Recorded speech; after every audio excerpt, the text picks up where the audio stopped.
Capítulo 4. Avanzando en el túnel. A partir de este momento, creo que debo dar pasos más largos en mi relato, pues sería interminable mi historia si pretendo mencionar cada experiencia vivida, por muy interesante o pintoresca que pudiera parecerme. Para ello, mencionaré aquellos personajes y eventos que considere más adecuados para poder ilustrar las vivencias que tuve y cómo me afectaron. Sigamos con el relato.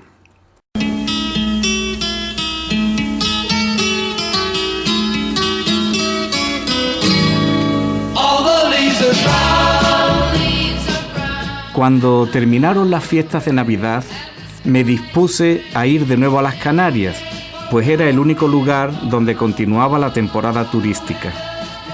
Carlos, en esa ocasión, no iba a venir conmigo. Tenía planes de estudiar y trabajar.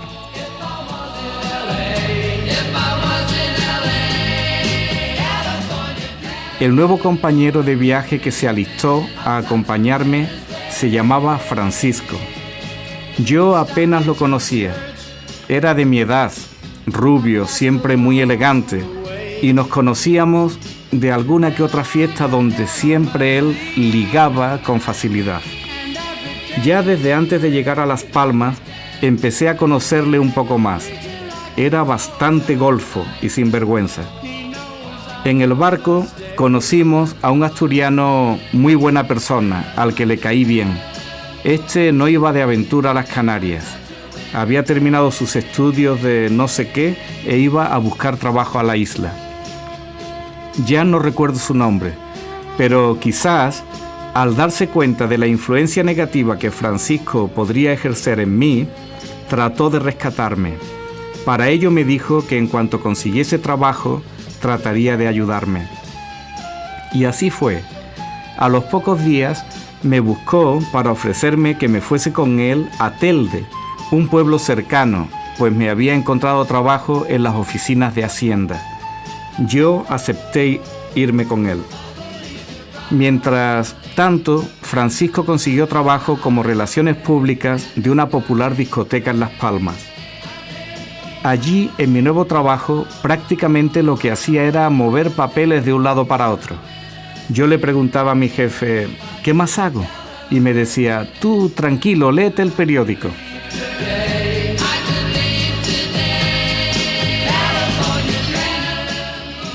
Recuerdo a un grupo de buenas chicas católicas del pueblo emocionadas con mi amigo y conmigo por ser de la península.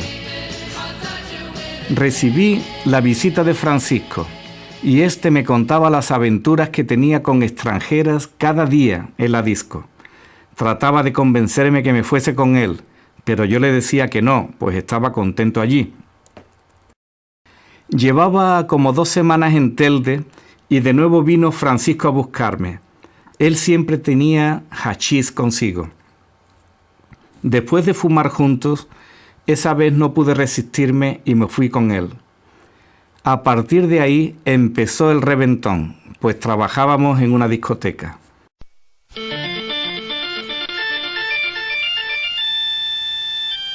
Nuestro trabajo era invitar a las extranjeras en la playa a ir a nuestra disco. Nos aprendimos algunas frases en inglés como free drinks for girls o drink as much as you can, etc. O sea, que podían beber gratis todo lo que quisieran. Nos pagaban para llenar la discoteca de muchachas. Compartíamos un departamento con Juan, otro español que había vivido mucho tiempo en Londres. Le gustaba el boxeo. Juan era el director de la disco. Tiempo después me enteré que estaba en la cárcel por haber matado en una pelea a un marroquí. Francisco también se metió en una pelea muy desagradable en la que se escapó milagrosamente de salir mal parado. Yo, desde la experiencia que tuve en mi pueblo, como dije antes, se me quitaron las ganas de ser bravucón.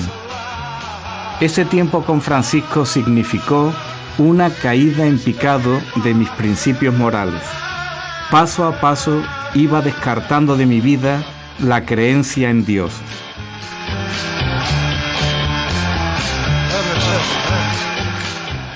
Here I come. Estuvimos en Canarias hasta mayo, que se acabó la temporada turística. De allí nos fuimos a Valencia y Alicante. En Valencia conocimos a un legionario.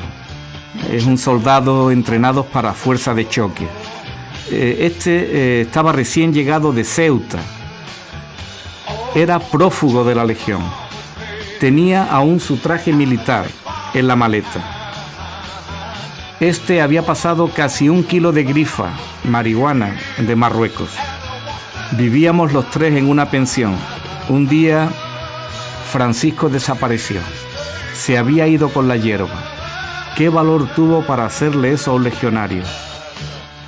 Decía que si lo agarraba, lo mataba. Años después me enteré que Francisco había pasado bastante tiempo en la cárcel de Algeciras. Entre otras cosas, le había robado el coche a la mujer del alcalde de esa ciudad. Al irse Francisco, me quedé solo por esas tierras. Como ya estaba entrando el verano, se podía pasar la noche a la intemperie en cualquier lado. Me dediqué a viajar parando coches con mi mochila a la espalda por distintos puntos de España. No tenía intención de trabajar, por lo que me dejé crecer el pelo. Me conseguí un buen saco de dormir y fui haciéndome un experto en encontrar refugios donde pasar la noche. Para sobrevivir pedía dinero cuando necesitaba comprar comida.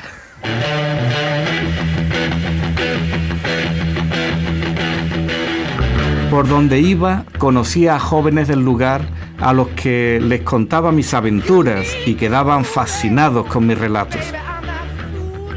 En esa época, yo estaba plenamente convencido de que había escogido el mejor camino y con convicción animaba a todo el que me encontraba a tomar su mochila e irse por ahí para disfrutar la verdadera libertad, decía yo.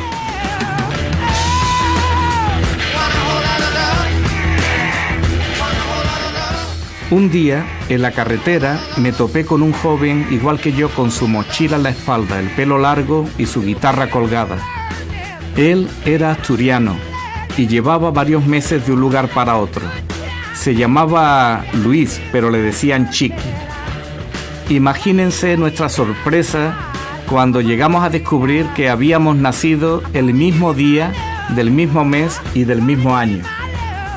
Comenzamos a viajar juntos. Pasábamos momentos increíbles cantando al son de la guitarra. Nos fuimos de nuevo para Alicante con la intención de tomar un barco para Ibiza. Allí estuvimos varios días, durmiendo en la playa debajo de unas camas elásticas. El dueño de ese negocio nos permitía tener allí nuestras mochilas y dormir. Fue en esos días que tuve una experiencia muy especial con unos chicos que conocí en Alicante. Esa vivencia, por su importancia, quiero comentarla con detalle más adelante. Por fin zarpamos para Ibiza, que en aquellos días era la meca de los hippies. También estuvimos unos días en la isla vecina de Formentera. Allí, unos hippies norteamericanos nos invitaron a nuestra primera dosis de ácido, LSD.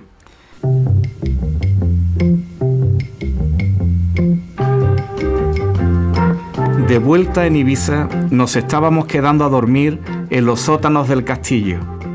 Un día llegó la Guardia Civil y nos llevaron a comisaría.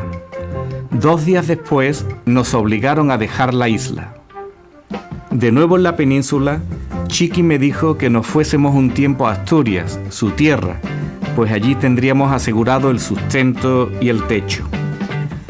Desde días atrás, yo venía sintiendo un peculiar dolor en la parte derecha de mi pecho.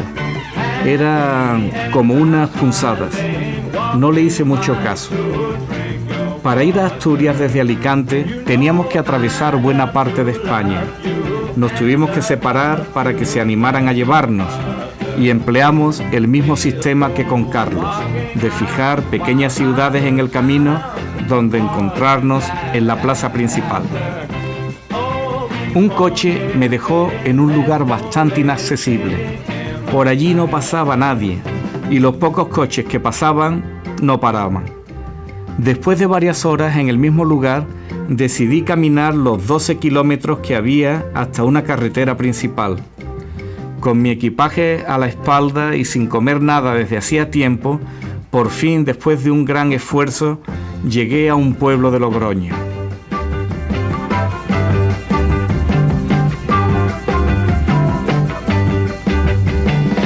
Recuerdo que un vecino del pueblo, al verme caminar por allí, sin yo pedírselo, me ofreció un bocadillo de chorizo y un vaso de vino.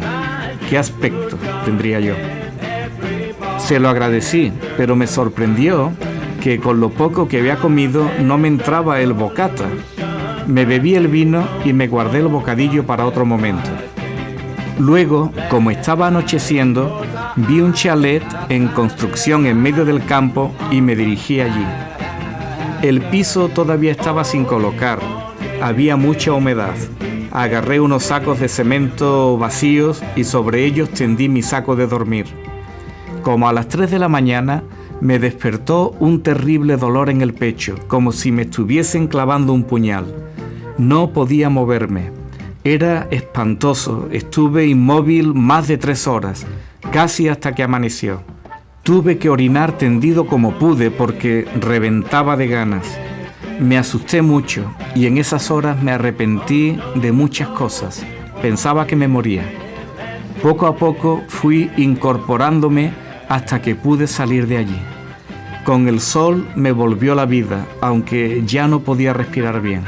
No podía llenar mis pulmones de aire, pues me dolía.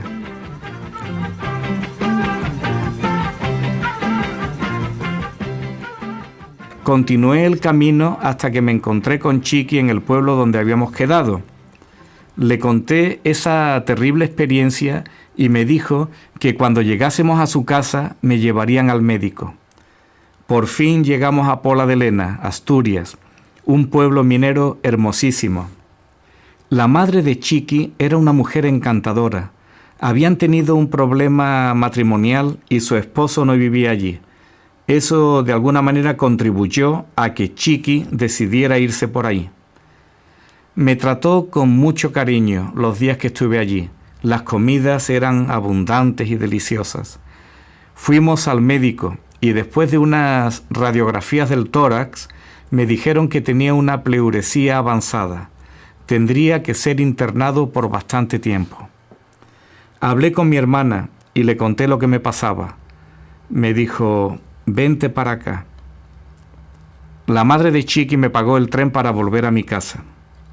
Una vez en Sevilla me hicieron otras radiografías que corroboraron el diagnóstico anterior.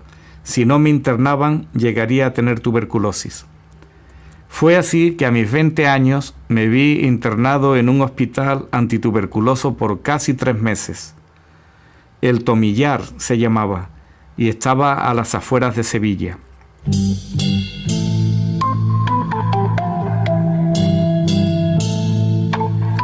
Me pusieron más de 100 inyecciones de streptomicina y tuve que tomar un montón de pastillas. La gente veía ese hospital con cierto recelo, debido al tipo de enfermedad contagiosa que allí se trataba. Pero yo, comparado con lo que había dejado atrás, me sentía como en un hotel de 5 estrellas. Compartía una amplia habitación muy ventilada con otras 7 personas. Pasábamos gran parte del día en reposo. Estábamos atendidos por monjitas que en verdad eran muy amorosas. La comida me parecía excelente.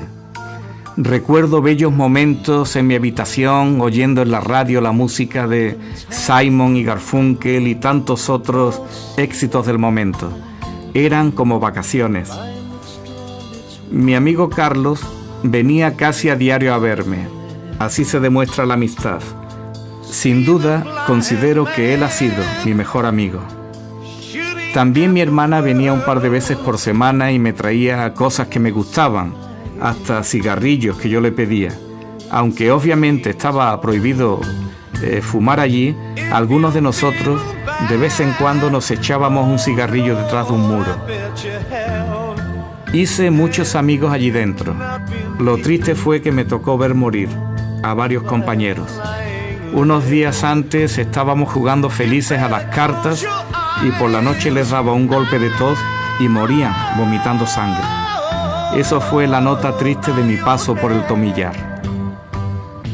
Cuando me dieron el alta, el médico habló seriamente conmigo y me dijo que me había escapado de milagro, pero que si no cambiaba de forma de vida, volvería allí para no salir. Yo me propuse fehacientemente cambiar de vida. Aunque salí del hospital, todavía tuve que guardar reposo en mi casa y continuar con las pastillas y las inyecciones por un tiempo. Estuve en Sevilla en espera de que me llamaran al servicio militar obligatorio y al principio me controlaba sin fumar ni beber, pero después de cierto tiempo, poco a poco fui enredándome en lo mismo.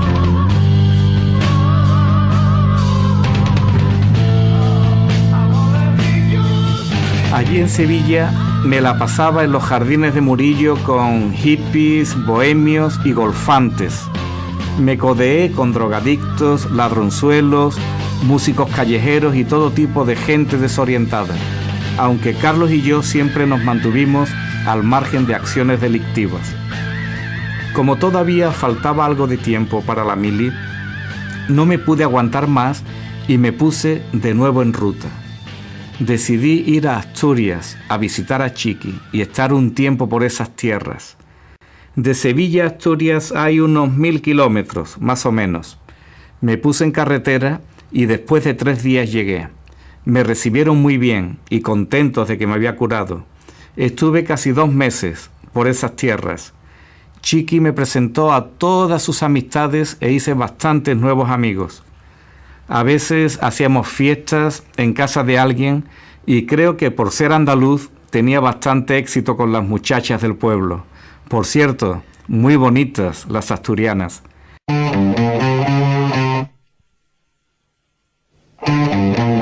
Un día le dije a Chiqui que me iba a dar una vuelta a Oviedo y Gijón para conocer por allí. Me puse en carretera y llegué a Oviedo. Luego continué en dirección a Gijón. Entonces alguien paró. Era un señor como 10 o 12 años mayor que yo, con barba recortada, trajeado, y me pareció algo enigmático. Le dije que iba a Gijón. Él me dijo que iba a Avilés, pero que cambiaba de parecer y que nos íbamos juntos a Gijón. Ciertamente era un personaje especial. Se llamaba Luis y en ese momento se dedicaba a vender libros. Le conté algo de mis experiencias y se interesó mucho. Pareciéndome bastante abierto, le ofrecí unas pastillas de metanfetamina que yo llevaba. Me dijo que él no usaba drogas, pero no le pareció mal que yo las tomase. Me pidió que la acompañase a vender. Le comenté que yo le esperaba en la puerta porque mi presencia no era precisamente de vendedor de libros. Me dijo que no me preocupara, que eso no importaba.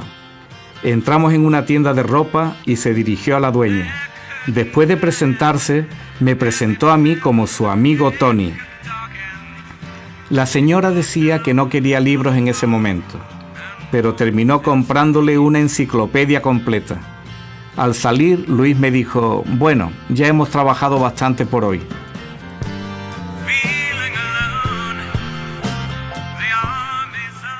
Luego me enteré de que con 2 o 3 días que trabajase tenía suficiente para mantener a su familia. Luis tenía 2 carreras truncadas, medicina y arquitectura. Me parecía inteligentísimo. Me preguntó que si yo conocía Oviedo. Le comenté que solo había pasado por allí. Entonces me dijo, vamos, te invito a mi casa. Nos fuimos para Oviedo, donde Luis vivía. Llegamos a su casa y allí conocí a su esposa, Heli, y a su hijita de 3 años. Heli no se sorprendió nada de que Luis me hubiese llevado con tanta naturalidad a quedarme en su casa. Era algo habitual en él, ya lo conocía bien. Ella estaba embarazada como de 6 meses. Era una mujer hermosa e inteligente. Y los 3 días que estuve en su casa me trató con toda la confianza, como si me conociese de toda la vida. Heli estudiaba como podía la carrera de medicina. Pude notar en la relación entre ambos cierta frialdad. Los 2 días que estuve con ellos, Luis se los tomó de vacaciones. Luego me llevó a Pola de Lena y le presenté a Chiqui, quien estaba extrañado de que yo no hubiese dado señales de vida. Luis tenía alma de bohemio y disfrutaba la relación con nosotros. Tenía también unas historias impresionantes que nos dejaban con la boca abierta. Luego él se regresó con su familia y quedamos en vernos algún día. No fue la única ocasión que nos topamos en la vida en circunstancias muy especiales.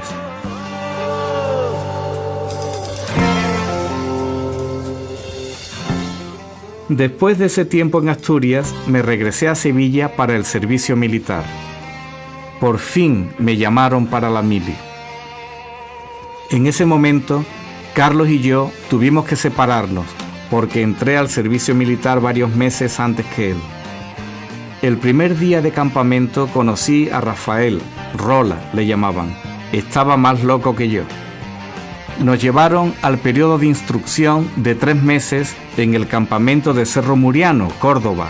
Desde el primer día me di cuenta de que iba a ser muy complicado para mí aguantar la mili. La forma como te mandaban, insultándote, no lo podía soportar. Acostumbrado a hacer lo que me daba la gana y disfrutar de plena libertad, me costaba enormemente someterme a ese sistema de mando prepotente. Por una indisciplina que ya no recuerdo, nos castigaron a Rola, a otro amigo, Jacobo, y a mí, a lavar la vajilla toda la semana. Uno de esos días, alguien consiguió unas botellas de ginebra y agarramos una tremenda borrachera mientras trabajábamos. Un oficial comenzó a golpearnos y yo, borracho como estaba, reaccioné insultándole y amenazándole. Al instante nos vimos los 3 en el calabozo. Nos metieron por 40 días. Nos sacaban cada día solo las horas de instrucción y cuando terminábamos, de nuevo para adentro. No puedo compartir, obviamente, todos los episodios que viví durante los 14 meses que duró la mili, porque requeriría todo un capítulo para ello. Pero quiero decir que hubo de todo, momentos buenos y otros bien difíciles.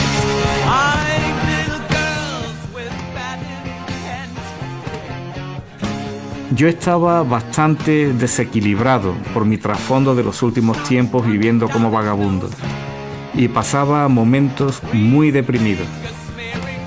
Para levantar mi ánimo me iba a la cantina del cuartel y me tomaba varias copas de ginebra, otras veces podía conseguir hachís y eso me aliviaba. Por otra parte, conocí a mucha gente e hice buenas amistades. Uno de mis compañeros estudiaba para policía. Años más tarde me enteré de que fue víctima de un atentado de ETA cuando fue enviado al País Vasco. Recuerdo a otro amigo, Manuel, que tenía tendencia a la depresión y constantemente me preguntaba: ¿para qué estamos aquí en la tierra? ¿Qué caso tiene la vida? En esos momentos eran preguntas muy complicadas para mí. La verdad, yo no lo entendía. Entonces le decía: ¿para qué te complicas, Manolo? Disfruta cada momento y no te enrolles con esas cosas. Allí, en el cuartel, yo trabajaba en la oficina del comandante. Un día estaba sentado con la máquina de escribir y, sintiéndome deprimido, agaché la cabeza. El sargento, que era mi jefe, se desesperó y me gritó: «¡Ya estoy cansado de ti, Vázquez!». Entonces reaccioné dándole un empujón a la máquina de escribir que tenía delante y ésta cayó al suelo. Al momento me di cuenta de que iba a tener un problema tremendo. Solo me faltaba un mes de mili y podían arrestarme por mucho tiempo. Entonces me fingí loco y me puse a gritar y golpear la ventana. Mientras lo hacía, pensaba: vaya la que estoy armando, a ver cómo salgo de esto. El sargento se aterró. Los gritos llegaron al despacho del comandante. Varios soldados vinieron a sujetarme y calmarme. Me calmé poco a poco y, sollozando, le dije al sargento que lo sentía, que no sabía qué me había pasado. Él me dijo: tranquilo, tranquilo, Vázquez, no te preocupes. Me llevaron al momento en una ambulancia al Hospital Psiquiátrico Militar y allí me tuvieron como 10 días. Un médico me entrevistó en 3 ocasiones. y yo le decía que a veces no podía controlarme. En ese hospital vi de todo, enfermos reales y los que se hacían para escapar de la mili. A los 10 días me sacaron de allí y me mandaron de nuevo a la oficina. Yo le pedí al sargento que si podría darme un permiso para que descansara en mi casa. Él me lo consiguió. Así pude salir como 3 semanas antes de terminar mi tiempo. Cuando por fin me dieron la cartilla militar por haber concluido mi servicio, respiré profundamente.